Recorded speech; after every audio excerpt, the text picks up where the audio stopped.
the kind introduction, and I want to start by thanking President Macron for hosting the event and, of course, for the lovely dinner last night. During the dinner, President Macron looked at me and asked if I would like to speak, and I said, Mr. President, I'm here for the good company and free wine, but I have to earn my keep today. And I, of course, want to thank Prime Minister Modi for being here and for co-hosting the summit, for all of you for participating. And I'm not here this morning to talk about AI safety, which was the title of the conference a couple of years ago. I'm here to talk about AI opportunity. When conferences like this convene to discuss a cutting-edge technology, oftentimes I think our response is to be too self-conscious, too risk-averse. But never have I encountered a breakthrough in tech that so clearly calls us to do precisely the opposite. Now, our administration, the Trump administration, believes that AI will have countless revolutionary applications in economic innovation, job creation, national security, healthcare, free expression, and beyond. And to restrict its development now will not only unfairly benefit incumbents in the space, it would mean paralyzing one of the most promising technologies we have seen in generations. Now, with that in mind, I'd like to make 4 main points today. Number 1, this administration will ensure that American AI technology continues to be the gold standard worldwide, and we are the partner of choice for others, foreign countries, and certainly businesses as they expand their own use of AI. Number 2, we believe that excessive regulation of the AI sector could kill a transformative industry just as it's taking off, and will make every effort to encourage pro-growth AI policies. And I like to see that deregulatory flavor making its way into a lot of the conversations this conference. Number 3, we feel very strongly that AI must remain free from ideological bias, and that American AI will not be co-opted into a tool for authoritarian censorship. And finally, number 4, the Trump administration will maintain a pro-worker growth path for AI, so it can be a potent tool for job creation in the United States. And I appreciate Prime Minister Modi's point. AI, I really believe, will facilitate and make people more productive. It is not going to replace human beings. It will never replace human beings. And I think too many of the leaders in the AI industry, when they talk about this fear of replacing workers, I think they really miss the point. AI, we believe, is going to make us more productive, more prosperous, and more free. The United States of America is the leader in AI, and our administration plans to keep it that way. The U.S. possesses all components across the full AI stack, including advanced semiconductor design, frontier algorithms, and, of course, transformational applications. Now, the computing power this stack requires is integral to advancing AI technology. And to safeguard America's advantage, the Trump administration will ensure that the most powerful AI systems are built in the U.S. with American-designed and manufactured chips. Now, just because we're the leader doesn't mean we want to or need to go it alone, of course.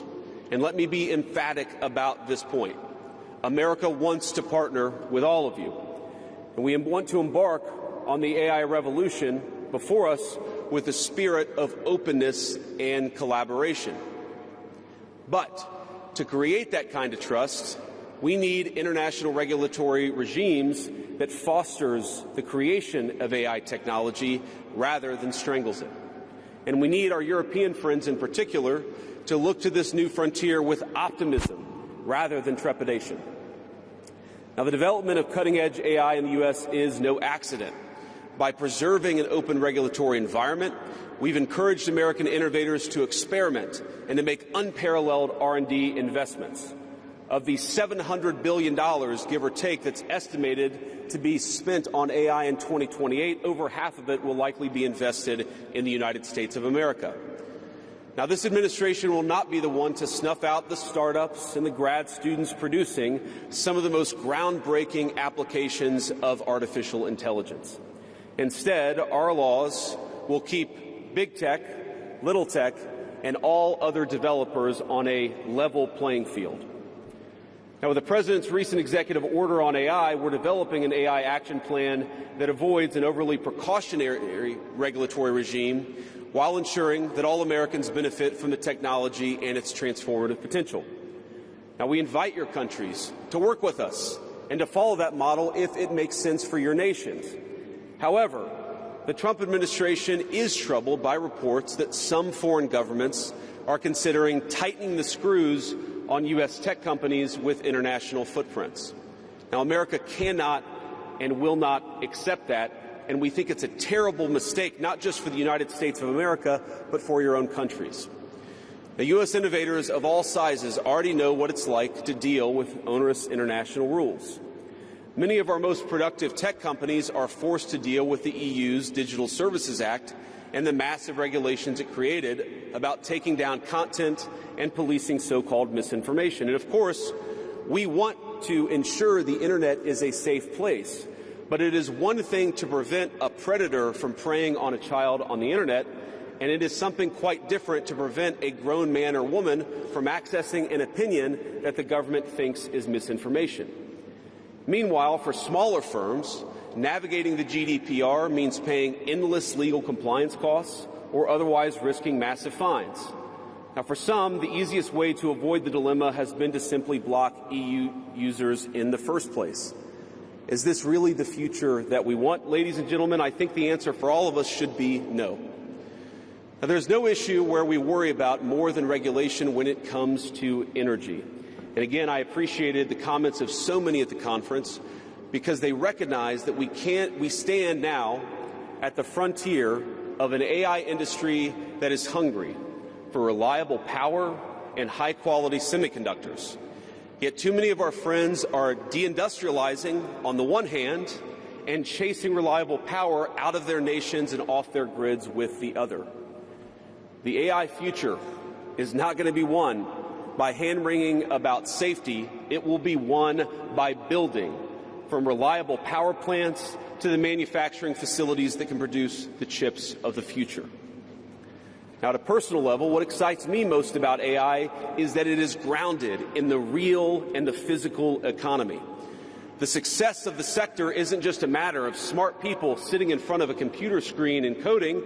It depends on those who work with their hands, even as robotics will change our factories. It will certainly make our healthcare providers better at treating diseases, but it will also depend on the data produced by those healthcare providers, by those doctors and nurses. I believe it will help us create and store new modes of power in the future, but right now, AI cannot take off unless the world builds the energy infrastructure to support it. Now, it's my view that tech innovation over the last 20 years has often conjured images of smart people staring at computer screens, engineering in the world of bits. But the AI economy will primarily depend on and transform the world of atoms. Now, at this moment, we face the extraordinary prospect of a new industrial revolution, one on par with the invention of the steam engine or Bessemer steel.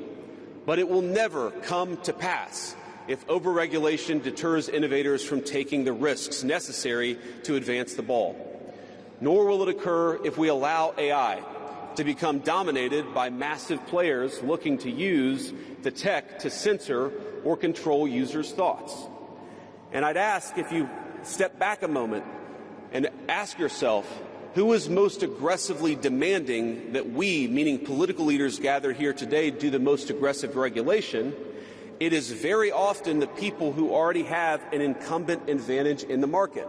And when a massive incumbent comes to us asking us for safety regulations, we ought to ask whether that safety regulation is for the benefit of our people or whether it's for the benefit of the incumbent. Now, over the last few years, we've watched as governments, businesses, and nonprofit organizations have advanced unpopular and, I believe, downright ahistorical social agendas through AI. In the U.S., we had AI image generators trying to tell us that George Washington was black or that America's doughboys in World War I were in fact women. Now, we laugh at this now, and of course it was ridiculous, but we have to remember the lessons from that ridiculous moment.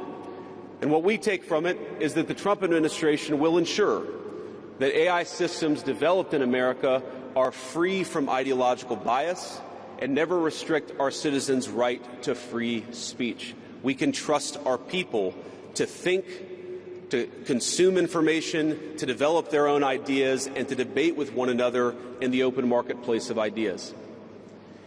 Now, we've also watched as hostile foreign adversaries have weaponized AI software to rewrite history, surveil users, and censor speech. This is hardly new, of course.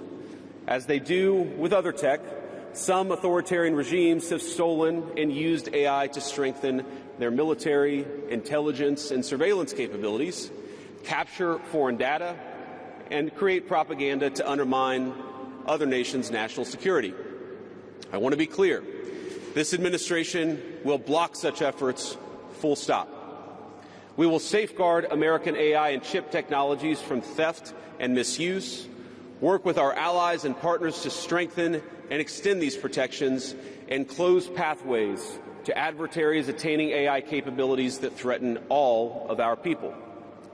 And I would also remind our international friends here today that partnering with such regimes, it never pays off in the long term. From CCTV to 5G equipment, we're all familiar with cheap tech in the marketplace that's been heavily subsidized and exported by authoritarian regimes. But as I know, and I think some of us in this room have learned from experience, partnering with them means chaining your nation to an authoritarian master that seeks to infiltrate, dig in, and seize your information infrastructure.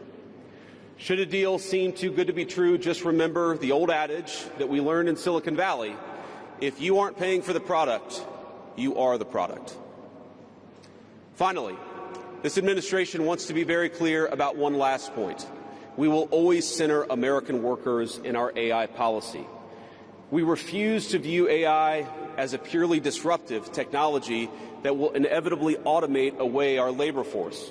We believe, and we will fight for policies that ensure that AI is going to make our workers more productive, and we expect that they will reap the rewards with higher wages, better benefits, and safer and more prosperous communities. From law to medicine, manufacturing, the most immediate applications of AI almost all involve supplementing, not replacing, the work being done by Americans. Now, combined with this administration's worker-first approach to immigration, we believe that a U.S. labor force prepared to use AI to its fullest extent will instead attract the attention of businesses that have offshored some of these roles.